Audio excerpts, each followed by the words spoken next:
Chronique d'une nation, les nouveaux colons. Il ne se passe pas une journée dans les quartiers de Libreville sans entendre les interrogations croissantes de la population sur l'étonnante domination des expatriés dans les activités commerciales du pays.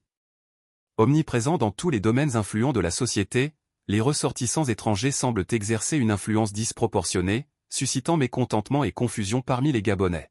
Dans les quartiers sous-intégrés ou les transports en commun, il y a cette phrase qui revient à chaque fois. Avez-vous déjà vu un Gabonais faire du commerce dans un autre pays africain? L'arrivée des nouvelles autorités en 2023 avait déclenché une vague de contestation dans les marchés et d'autres secteurs, les nationaux tentant de nationaliser ces domaines au nom de la libération. Le Gabonais, était-il devenu xénophobe ou simplement victime de son hospitalité? Cette situation est un héritage laissé par nos prédécesseurs depuis la période postcoloniale par le refus de prendre en main les affaires du pays. En 1960, le pays devait impérativement se concentrer sur la construction de la nation. Dans sa politique d'ouverture, le Gabon rechercha une main-d'œuvre étrangère pour soutenir le développement du pays. Les ressortissants des pays de l'Afrique de l'Ouest, ainsi que des citoyens français, répondirent majoritairement à cet appel. Le Gabon était devenu alors une terre d'hospitalité et d'opportunités. Mais au milieu des années 70, on assistait à plusieurs tensions dans le pays lors de la crise alimentaire nationale. Cependant, les années 1975 et 1976 marquèrent le début des premières inquiétudes face au comportement des commerçants et travailleurs expatriés, pendant la crise alimentaire nationale. En 1975, le Gabon faisait face à une crise alimentaire, les différents entrepôts dans les marchés des grandes villes avaient du mal à s'approvisionner. Les autorités avaient utilisé les différents moyens de l'armée pour approvisionner les différents marchés en produits vivriers provenant de l'intérieur du pays. En effet, la consommation en aliments des Gabonais dépendait totalement de la production agricole locale. Aucun produit agricole n'était importé. Le paysage économique du Gabon post-indépendant était marqué par une forte présence des commerçants expatriés dans les marchés. Ceux d'origine nigériane et béninoise contrôlaient déjà le commerce du poisson, après la fermeture de la Société gabonaise de pêche. Le gouvernement monta au créneau. Après les incidents survenus au marché Montbouet entre les consommateurs gabonais et les commerçants étrangers suite à la hausse abusive des produits de première nécessité et le non-respect de la mercuriale des prix.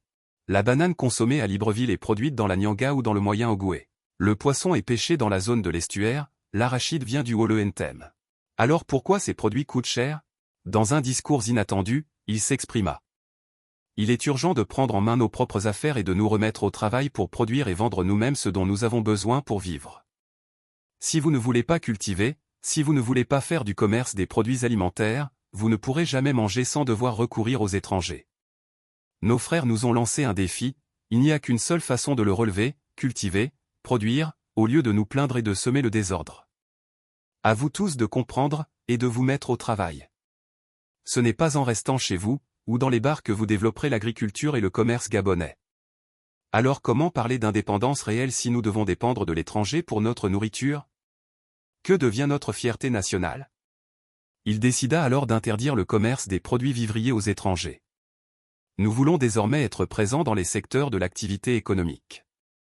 Nous avons donc défini cette nouvelle politique économique. Notre pays n'entend pas pratiquer une politique raciste ou de xénophobe. Le manque d'adhésion des populations à cette politique mettait le président dans une impasse, il se retourna vers les commerçants étrangers pour reprendre leurs activités afin d'éviter le manque d'aliments dans les foyers.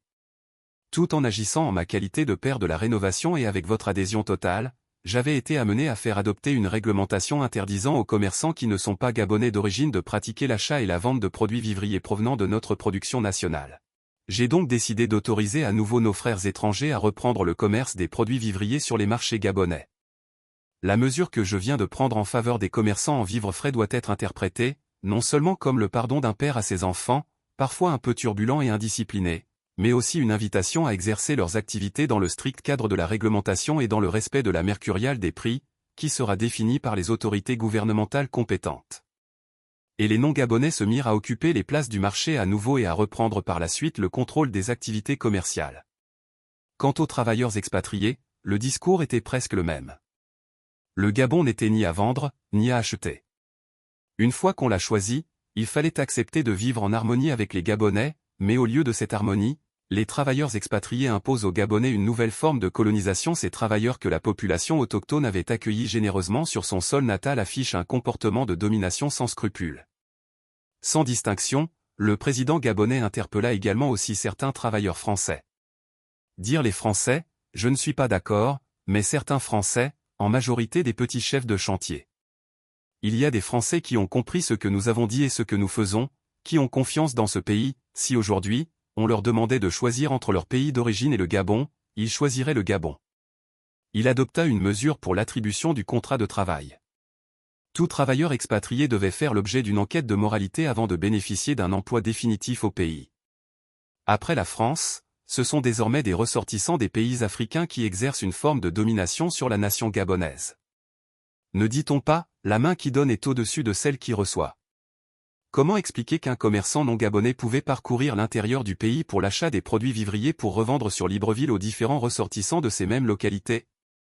Ainsi, la volonté de nationaliser le secteur commercial ne se fonde pas uniquement sur une décision gouvernementale, mais sur une prise de conscience nationale pour sortir de cette nouvelle colonisation.